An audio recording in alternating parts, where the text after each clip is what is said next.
about what happened. Kim today was actually her birthday.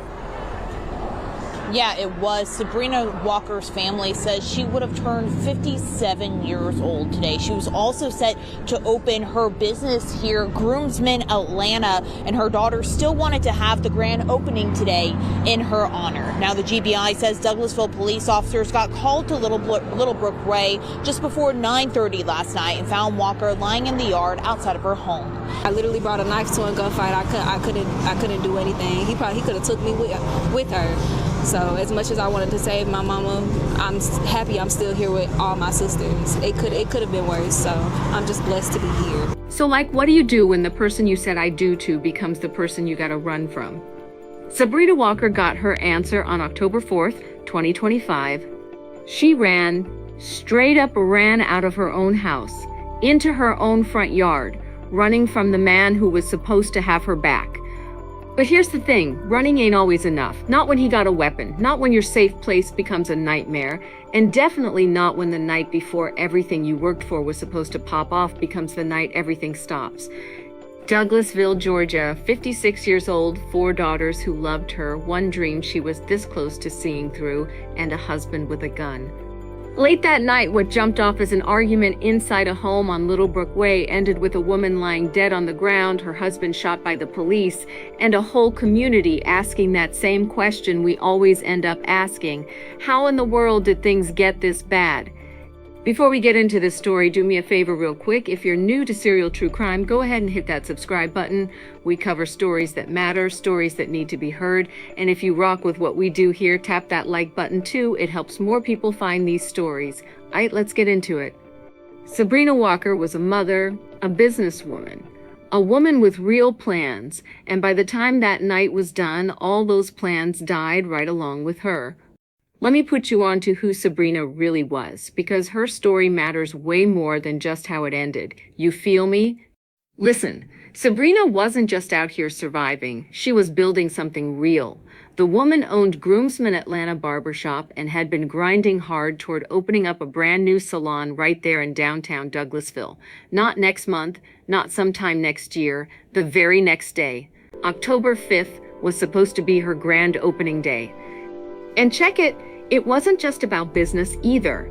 That same weekend, her birthday, Sabrina was about to turn 57. She had 4 daughters who loved her to death. She had clients who became like family. She had a whole community that respected everything she put into her work. Her daughters talk about her like she was someone who believed in putting in that work, being independent, and showing up for folks around her. She was the type of woman who didn't sit around waiting for opportunities. Nah, she created them herself. So picture this real quick. You're about to turn 57. Your brand new salon opens tomorrow. Your daughters are hyped for you. Your clients are ready to pull up and support. Life is finally coming together the way you dreamed it would. Now imagine none of that even matters because of what's waiting on you when you get home. Here's where everything gets real messy. Sabrina had been married to Lejuan Walker for less than a year. He was 51 years old. Neighbors said they seemed like a quiet couple, private, you know? The kind of folks who kept to themselves and didn't really draw no attention. But we all know that quiet don't mean safe, and private can hide a whole lot of hurt behind closed doors. October 4th, late in the evening. Something went left inside that house on Little Brook Way. What sparked the argument? Investigators haven't put that out there yet. Maybe it was something small that just blew up. Maybe tension had been building for a minute. What we know for sure is this: whatever was going down inside that house, Sabrina felt like she had to get out. So she ran. And he chased her with a gun. Let that marinate for a second. Your own husband, the man you married less than a year ago, chasing you out of your own home, armed. It's around 9:30 at night. Neighbors in this quiet Douglasville neighborhood are chilling, winding down their evening. Then gunshots.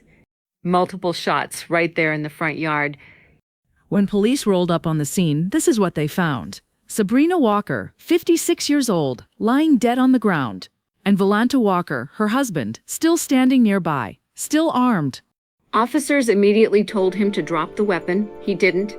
According to the Georgia Bureau of Investigation, Volanta pointed that gun at the officers. That's when one of them fired, hitting him. He went down. Officers gave him medical help right there on the scene before he got rushed to a local hospital. But Sabrina wasn't nothing they could do for her. She was already gone. By the time investigators finished up at the scene, marking evidence, collecting shell casings, taking pictures of the yard, it was early morning. The sun was coming up on what was supposed to be Sabrina's birthday, what was supposed to be the day her new salon opened its doors for the very first time. Instead, her daughters were planning a funeral. The Georgia Bureau of Investigation took over, which is what happens whenever an officer fires their weapon in Georgia. But this wasn't just an officer-involved shooting they were looking into. This was a homicide, a domestic violence homicide. Sabrina's body got sent to the GBI crime lab for an autopsy. Meanwhile, investigators started trying to piece together what led to that deadly night. Neighbors were shook. One of them told reporters, "It's a pretty quiet neighborhood. I've never seen nothing like that. By me having my daughter, it kind of scared her a little bit." Like, how are you supposed to make sense of that? You go to bed thinking your neighborhood is safe, and you wake up to crime scene tape and shell casings in somebody's front yard. So here's where we at. The GBI is handling two separate investigations now. One, the homicide of Sabrina Walker. Two, the officer-involved shooting of Volanta Walker. Both happening at the same scene, both tied to the same tragic night.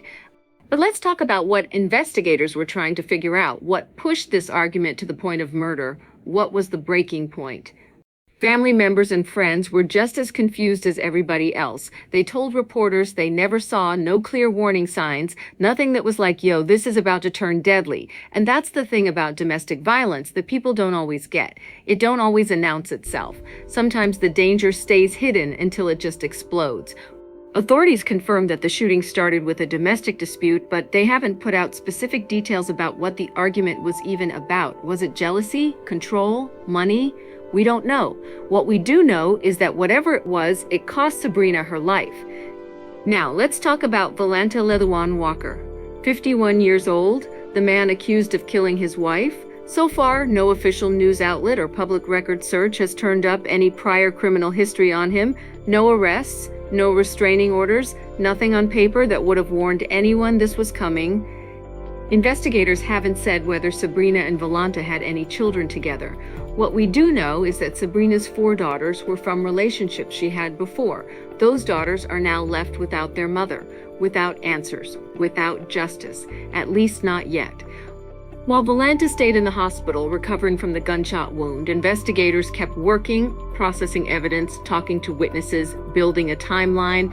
The GBI said they'd release updates as the case moved along, but for Sabrina's family, waiting for answers while planning a funeral is a type of pain nobody should ever have to carry. Now, here's where things stand legally. Volanta Walker was hospitalized after getting shot by police. As of the latest reports, no formal charges have been filed yet, but let's be clear, that don't mean charges won't come. It just means the investigation has to be wrapped up first. The GBI's findings will eventually get turned over to the Douglas County District Attorney's Office. That's when prosecutors will decide what charges to bring. Given what happened, a woman shot multiple times in her own front yard, witnesses physical evidence, it's hard to imagine this case not moving forward. But for right now, Volanta is under medical care, and Sabrina's family, they're stuck in limbo, waiting for the system to do what it's supposed to do. We've seen this before, haven't we? A woman killed by someone who was supposed to love her. A family forced to deal with grief while waiting for the legal system to catch up. It's exhausting. It's frustrating. And it happens way too often. Let me tell you something. This case don't have no dramatic courtroom moments yet. No trial, no testimony, no verdict. This is still in the early stages. But what we do have is a community that witnessed the aftermath, neighbors who heard the shots, daughters who lost their mother, and a woman who will never get to see her dream fully realized. Moving on to what happened the next day.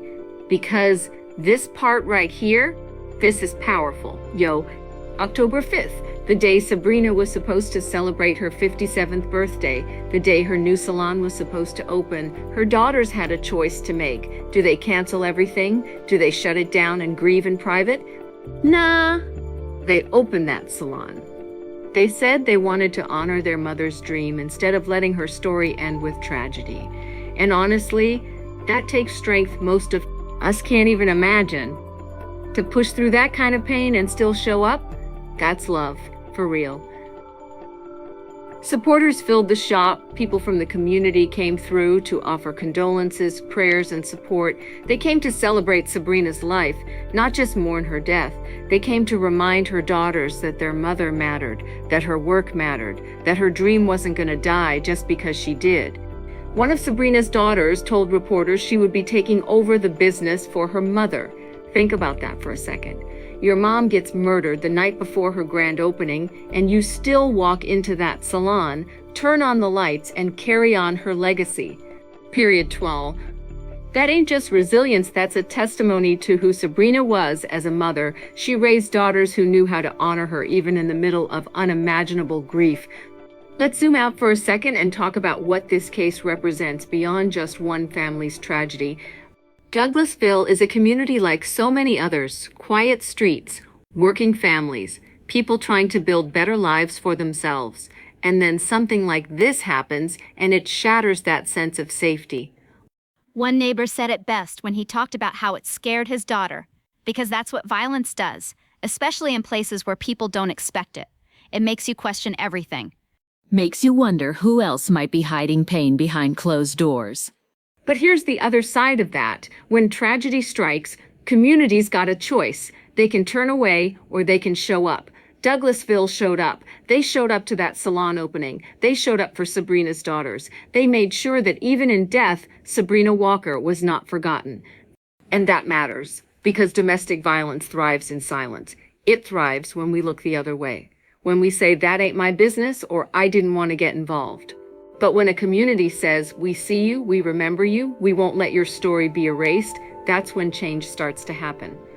Sabrina Walker's story ain't unique. Women get killed by intimate partners every single day in this country, but every single story deserves to be told. Every single name deserves to be remembered. So now we got to talk about what cases like this reveal about domestic violence in America, because Sabrina's story ain't happening in a vacuum. It's part of a larger pattern that we need to address. Every day in this country, more than 3 women get murdered by their intimate partners. That ain't an exaggeration. That's data from the Centers for Disease Control. 3 women, every single day. Mothers, daughters, sisters, friends, women with dreams, just like Sabrina had. And here's what makes domestic violence so dangerous. It often escalates without warning. Or really, the warning signs are there. They're easy to miss if you don't know what to look for. A partner who's way too controlling, someone who cuts you off from friends and family, jealousy that gets dismissed as love, anger that comes out of nowhere. But even when there ain't no obvious red flags, violence can still happen. That's what makes Sabrina's case so haunting. By all accounts, neighbors didn't see no trouble. Friends didn't notice nothing alarming. And then one night, everything exploded. That's the reality of domestic violence. It don't always give you time to prepare. It don't always give you time to escape. Let's bring this back to where things currently stand with the investigation. The GBI continues to work on both parts of this case. They're building the homicide case against Volanta Walker while also reviewing the officer-involved shooting. Every piece of evidence matters, every witness statement, every detail from that night. Sabrina's autopsy got completed at the GBI crime lab. The findings from that autopsy, along with all other evidence they collected, will get handed over to the Douglas County District Attorney's Office. That's when prosecutors will make their move. Volanta Walker is still hospitalized. His condition hasn't been put out there publicly, but he's under medical supervision and probably under guard. Once he's medically cleared, that's when we'll likely see formal charges filed. Murder charges, because let's be honest about what happened here. A man chased his wife out of their home and shot her multiple times in their front yard. That ain't manslaughter, that ain't an accident, that's murder. The timeline for when charges will get filed. That depends on how fast the investigation wraps up and how soon Volanta is medically cleared. But make no mistake, the wheels of justice are turning. Slowly, maybe, but they're turning. Sabrina Walker was a businesswoman, an entrepreneur, a woman who saw an opportunity and went after it. She didn't just dream about owning a salon, she made it happen. She didn't just talk about success, she worked for it. And when she died, her daughters didn't let that work die with her. That salon in downtown Douglasville, It's open, it's running, it's serving clients. Sabrina's dream is alive because her daughters refuse to let violence have the final word. One of her daughters is now running the business, learning the ropes, carrying on her mother's legacy, and every client who walks through that door, every person who gets their hair done in that chair, is part of keeping Sabrina's memory alive. That's powerful, that's resistance, that's love in action. But here's what we can't forget. Sabrina shouldn't have to be remembered as a victim. She should have been here to run her own salon. She should have celebrated her 57th birthday surrounded by family. She should have had years ahead of her to build her business, watch her daughters grow, and enjoy the life she worked so hard to create.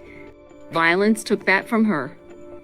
And we gotta name that, we gotta say it out loud. Sabrina Walker was robbed, her daughters were robbed, her community was robbed. If you're watching this and you recognize yourself in any part of Sabrina's story, listen to me.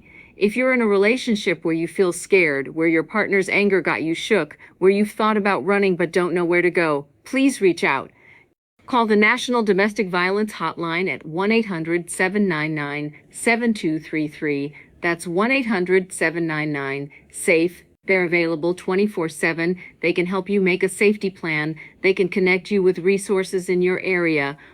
And if you're someone watching this thinking, I know somebody who might be in danger, don't wait. Check in on them. Let them know you're there. Sometimes just knowing somebody cares can make all the difference.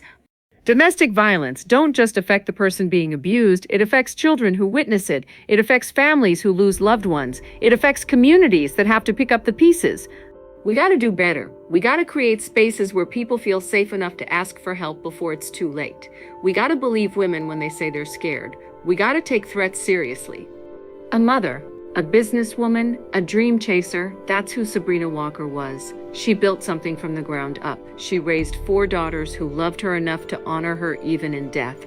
She created a space in her community where people felt welcome. Her life mattered, her dreams mattered, and her death should matter enough to make us pay attention. Sabrina Walker's story is a reminder that domestic violence don't have a profile. It don't only happen in certain neighborhoods or to certain types of people. It can happen anywhere to anyone. And when it does, the ripple effects are devastating. But Sabrina's daughters showed us something else too. They showed us that even facing unimaginable loss, love persists, legacy persists, and the work we start don't have to die with us. That salon stays open. Sabrina's name continues to be spoken. Her story keeps being told, and every time we tell it, every time we say her name, every time we demand accountability for women like her, her memory lives on. Sabrina Walker, a mother who raised daughters strong enough to carry her dream forward, a businesswoman who built something that couldn't be destroyed, a woman whose life mattered more than the violence that tried to erase it. Her dream didn't die that night in Douglasville. It lives in every client who walks through those salon doors. It lives in her daughters who refuse to let tragedy have the final word. To Sabrina's family, your strength has been a testimony. Your mother's legacy is in good hands. This has been Serial True Crime. We tell these stories because they matter, because the names deserve to be remembered, because silence protects nobody. If this story touched you, go ahead and share it. Leave a comment down below with your thoughts. Let somebody who needs to hear this story find it. Let Sabrina's truth reach further than the violence that tried to silence it. And if you haven't already, make sure you subscribe to Serial True Crime. Hit that notification bell so you never miss a story. We got more stories coming that need to be heard. Stay safe, stay aware, and never stop speaking up for those who can't speak for themselves.